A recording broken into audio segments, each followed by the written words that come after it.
Thank you for joining us at FutureMoneyTrends.com. I'm very excited to talk to our guest today, James Rickards. James Rickards wrote a book called Currency Wars. It talks about the previous currency wars we've been in so you can understand the currency war we're in right now. It's a crucial book, a must-read for everybody. You can get more information about it at currencywarsbook.com, or preferably go to your local bookstore, ask for it, and buy it. Whether you focused on inflation or deflation or gold or the stock market, remember the currency is the underpinning of the entire system. So you got to focus on the currency, and you got to understand the currency war that we're in and the ones that we've been in to understand how we're going forward. I want to thank my friend Robert Ian of Golden Phoenix for turning me on to James Rickards' work and helping me get in contact with him to have this discussion today. James Rickards is a counselor, investment banker, and risk manager with over 30 years' experience in capital markets. He advises the Department of Defense, the U.S. intelligence community, and major hedge funds on global finance. He even was a part of the Pentagon financial war games. Mr. Rickards, thank you so much for being on the show with us today. Thank you, Daniel. Nice to be with you. Mr. Rickards, I have a lot of great questions for you. I just want to start off with a personal question for the average investor out there right now. They've got a 401k, they've got a mortgage, they've got young children, they just read your book. What should their priority be right now to protect themselves from the currency war? The number one priority should be to get some of your investable assets into hard assets. Certainly gold is probably the best selection, but it's not the only one. I think gold, silver, land, fine art, they all sort of function in the same way with some slight differences. Not all in. I recommend for the conservative investor 10% of their investable assets, and for the aggressive investor maybe 20%. I certainly would not recommend anyone putting 100% or even 50% of their assets into gold. But 10 to 20% will give you that protection you need when the inflation starts. And then you can, I also recommend having a large cash component. People are often surprised at that. They say, gee, you're the one warning about the collapse of the dollar. Why would you want cash? And my answer is, well, I think the collapse is coming, but not yet. And in the meantime, cash is a good way to preserve wealth. It also gives you a lot of built-in optionalities. You get more visibility as you see things developing. You can pivot from cash, maybe buy more gold at some point in the future. But that's very easy to do when you have the cash. But if you've sunk it in some other assets, sometimes it's hard to get out. So I'm kind of, 20% gold, maybe 10 to 20% land, fine art, and 40 to 50% cash. That way you're protected against inflation. Sit tight, watch how things develop, and if you want to move some of the cash into hard assets at a later time, it's very easy to do so. So that would be my model portfolio. Now, you talked about gold confiscation in your book. That's probably every precious metal investor's worst nightmare. Does that come into your equation as far as keeping a certain percentage in gold? Is holding gold worth the risk you're saying? And do you think silver would be a good alternative?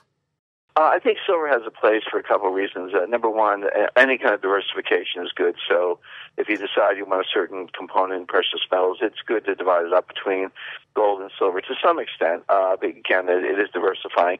Silver is probably more volatile, and of course we all know that silver has used as an industrial input as well as a precious metal. And so one of the things that can happen if you got into a very bad, severe recession, the coming inflation, the way governments respond to depression is to try to create inflation.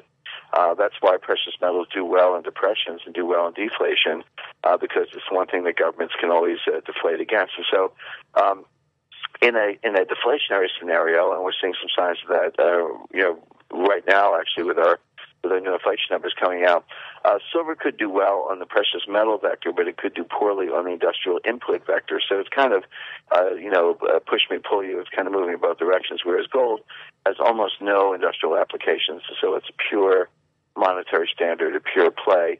But I think the diversification factor is good. The other thing with silver, and I recommend new coins. I do not recommend collectible coins or old coins. I think the premiums are too high. That's a bit of a rip-off. But new coins from the U.S. Mint, American Gold Eagles, and Silver Eagles, I think are the way to go because you have a guarantee of quality, and weight and so forth. But in a real disaster scenario where a lot of, some of the pillars of civilization begin to collapse, you're going to want to go out and get some groceries or borrow for food for your family, and gold could actually be too expensive. In other words, a 1 ounce gold coin might be a year's worth of groceries, and a silver ounce might be more valuable for getting a week's worth of groceries. So, I recommend what they call the Monster Box. It's 500 1-ounce silver coins from the U.S. Mint. So, 500 ounces of silver. They run, varies depending on the market price, but somewhere between $15,000-$20,000 right now. So it's probably good to have one of those. So, I think gold and silver will tag along for the ride. James, when you look at the debate right now about the debt ceiling and about what we're trying to do to cut increases in spending, how far can the U.S. national debt go until it reaches some type of psychological level where investors just say enough? The next president is gonna see 20 trillion. I mean, to me, that's just jaw dropping. Well, it's a very good question, and the problem with the question is that the truthful answer is nobody knows. I mean, I'd probably spend more time thinking about those kinds of dynamics than any other commentator or author I know. And the one thing I've come away with is that you can foresee the direction and the magnitude of the shock, but very difficult to know the timing, and that's why people need to be prepared now. My metaphor, and it's actually more than a metaphor because the dynamics and the mathematics are quite similar, is to an avalanche. You see an unstable snowpack on the side of a mountain just sitting there, and then it's snowing, and then finally one snowflake disturbs a few others that are around it, and those few others spread, and they disturb more, and then it builds, and then it starts to collapse, and then the whole mountainside lets loose, and you have an avalanche that buries the village. Well, who do you blame in that situation? Do you blame the snowflake, or do you blame the mountainside, the instability of the mountainside itself? Well, I think the right answer is you have to look at the instability of the mountainside to get to the cause of the avalanche. And if it wasn't one snowflake, it could have been another. But how do you know which one? In other words, if you have an unstable system, which we do, it can collapse at any time. But it's impossible to know exactly which snowflake, so to speak, is going to cause it. So I think the answer is you don't know when the Fed is going to go too far until it's too late, and then it really will be too late. The dollar will be collapsing around you. So it's good to be prepared now. Now, let's say we enter that collapse, the chaos part of your book. Is it likely that the U.S. dollar crisis will cause an entire global fiat currency crisis where, people are holding dollars, that's becoming worthless, and all of a sudden they don't want anything. They don't want the renminbi, they don't want the Australian dollar. There's a full-blown fiat currency crisis. Well, that's exactly the point. That's why I focus on currency wars as opposed to looking at the stock market or the bond market or the commodities market. And I talked about all those things a little bit, but all of those markets are denominated in currency. When you look at your stock portfolio, your broker tells you how much it's worth in dollars.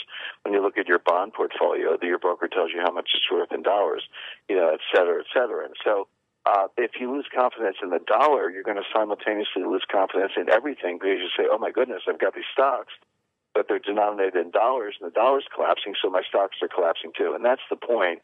The currencies are the bedrock of the entire global financial system. And then you say, well, what's that based on? And when you realize it's based on nothing, it gets a little scary. And so what I want to do is put a gold foundation, a gold bedrock under the paper bedrock, so you actually can have some confidence in the system. Now, what are your thoughts on the euro right now? What is the likely future of the euro currency itself? Well, I've been one of the very bullish commentators on the euro. I think the euro is strong and getting stronger. It's up very strongly this week. I'm probably a minority of one on that. I analogize it to a ferry where everybody's on one side of the boat, and I'm the only guy on the other side of the boat, and the boat's tipping. But little by little, people are kind of coming over to my side of the boat. So there are very specific reasons for this. So my view is the euro system will stick together. None of the countries are going to quit. None of the countries are going to be kicked out. Over time, some other countries may join, and relative to the dollar and the Chinese yuan, the euro is actually going to get stronger. Now, it could get a little weaker in the short run, but what you have to remember, the key thing in the analysis is the Fed and the Treasury are out to trash the dollar.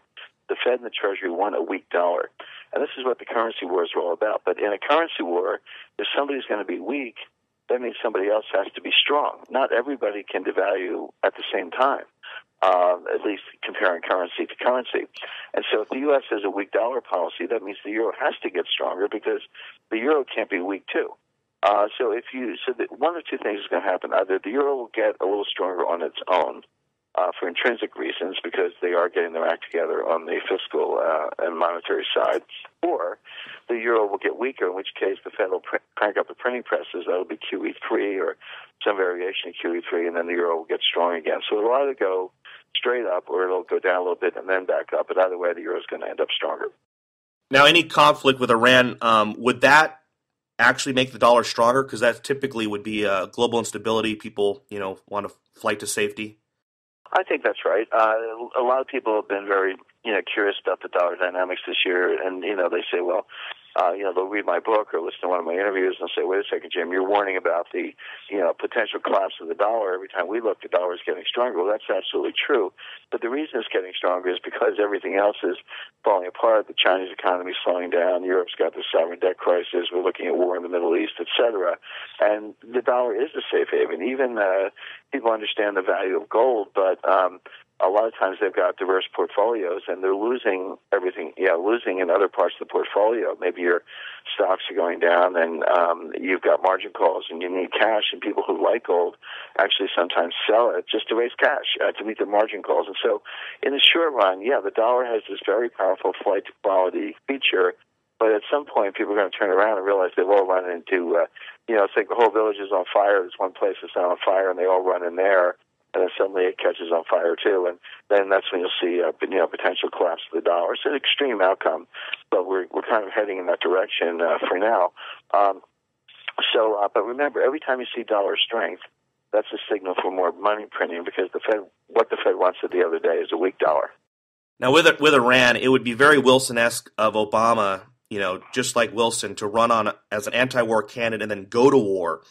In your analysis, do you think Obama's preparing to go to war right now in an election year? Well, he absolutely does not want to, but he might, and that's the thing. You have to look at all the players and all the moving parts and all the dynamics over there. Whenever I have a complicated problem or a problem where you don't have enough information to solve it, this is really the art of intelligence analysis. If you had all the information, you wouldn't need analysts because you could look at it and figure it out yourself. The art of analysis is really working on partial information or incomplete information and then trying to work to a solution. And when you're in that situation, one of the powerful tools, analytical tools, is to start with something that's solid. Start with the thing you do know, and then work your way through to all the things you don't know. Well, the one thing I think we do know in this situation is that Iran, under its current regime, will not be allowed to have a nuclear weapon. To start there. And if they're heading on that path, which they are, the current regime is moving very quickly towards a nuclear weapon, then they're going to be stopped. And then the question is how? Well, one way is diplomacy, just kind of negotiate with them and give them a bunch of carrots and say, look, we'll let you be a larger power, we'll let you do this, we'll let you do that, but you have to give up your weapons program. Well, that has failed. Both the Bush and Obama administrations have tried that over the last 6 or 7 years, and it's failed. I give them credit for trying, but the mullahs are not really, they're interested in talking if they can stall for time, but they're not really interested in diverting themselves to the nuclear program. The second way, out of it is sabotage, covert operations, and that's going on. We're seeing Iranian scientists being assassinated. We're seeing explosions at military bases. We're seeing cyber warfare, computer viruses that are infecting their nuclear power operations, their uranium enrichment operations, and so forth. So that kind of is going on. But the Iranian regime has proved resilient, and it's like a low-level fever. It hurts a little bit, but doesn't really stop you completely. The third way is regime change. If you had a sort of more liberal democratic regime in there, then you might not mind if they had nuclear weapons. India has nuclear weapons. People don't worry about it too much because they're a democracy and they're capitalist, or at least capitalist oriented. So if you had that kind of regime in Iran, then nuclear weapons would be less worrying. But we saw this in the Green Revolution a few years ago, and we might be able to promote something like that. They've got elections coming up in March, so keep an eye on that. If the mullahs and the Iranian Revolutionary Guard Corps raid the elections, we might see the second coming of the Green Revolution, so to speak. And the fourth way is war. Basically go in and take out their program with some combination of air power, sea power. By the way, when you say war, don't picture massive invasions of Iran and U.S. troops marching to Tehran and raising the American flag over the Iranian parliament. That's not going to happen. We're not going to invade Iran. It's too big. It's got too many people. There are too many obstacles, and why would you want to do it anyway? We don't need to. We've got air power, sea power, Special Operations Command, sabotage, cyber warfare, financial warfare. We have a lot of ways of basically stopping this nuclear program without putting a lot of boots on the ground, and that's what we'll do. So diplomacy has failed. Sabotage is having some success, but not enough. I don't really see regime change because they're ruthless.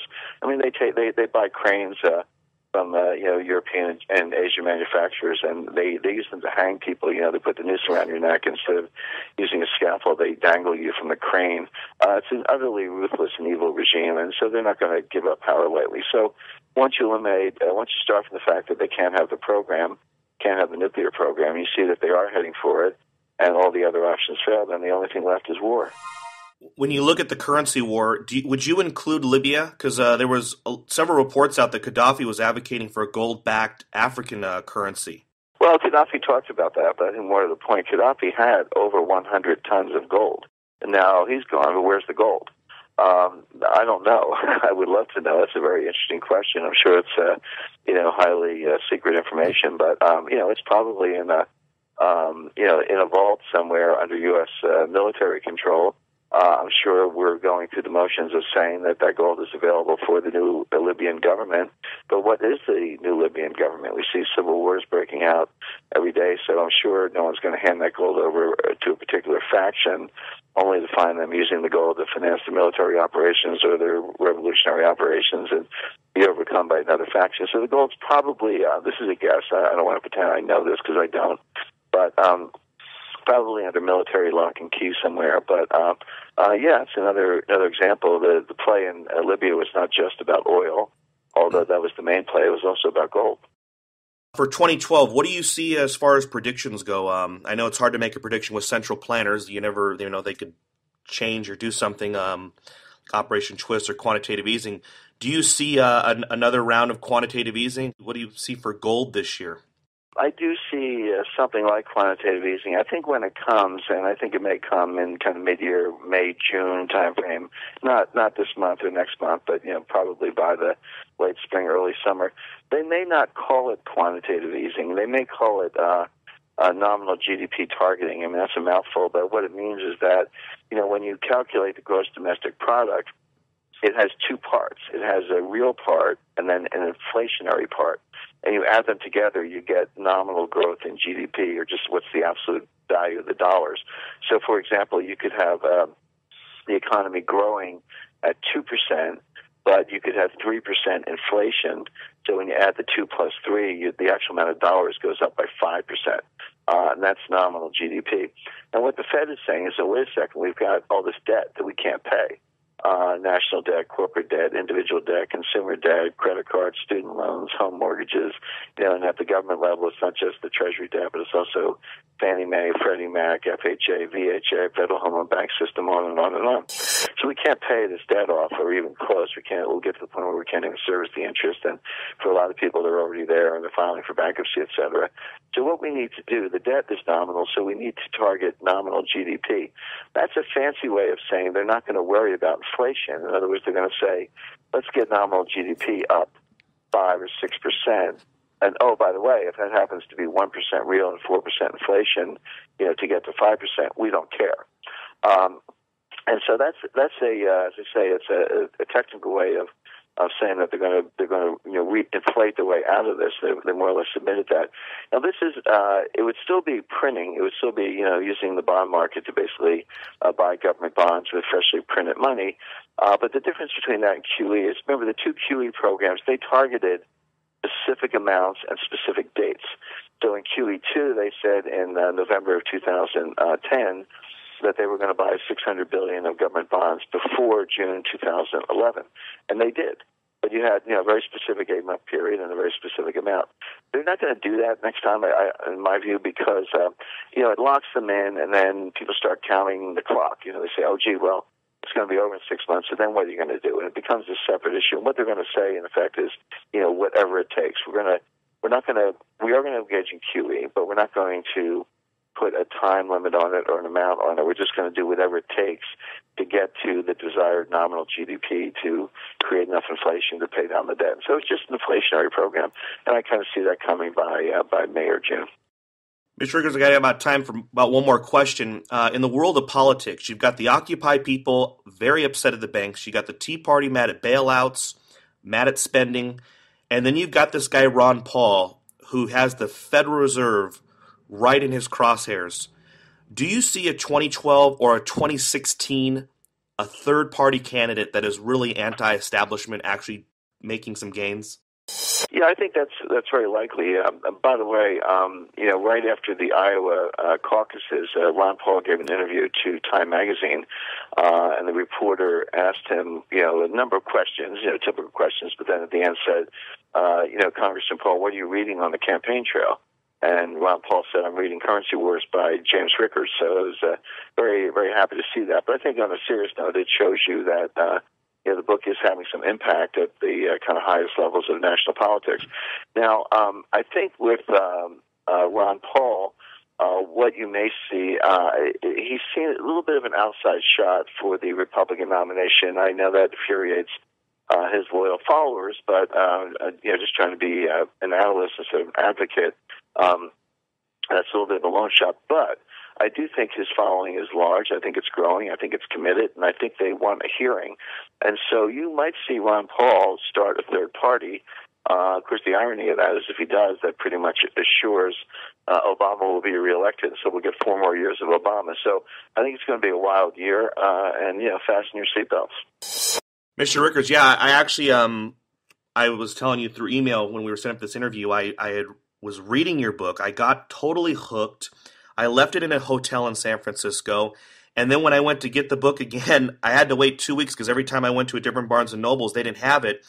And it was also, Rick Perry also mentioned it in a debate, that he was reading Currency Wars. So definitely, this is great that there are actually politicians actually looking, people who actually have some power and some influence, who now, hopefully, because they've read this book, understand what's going on with the U.S. dollar and our national debt.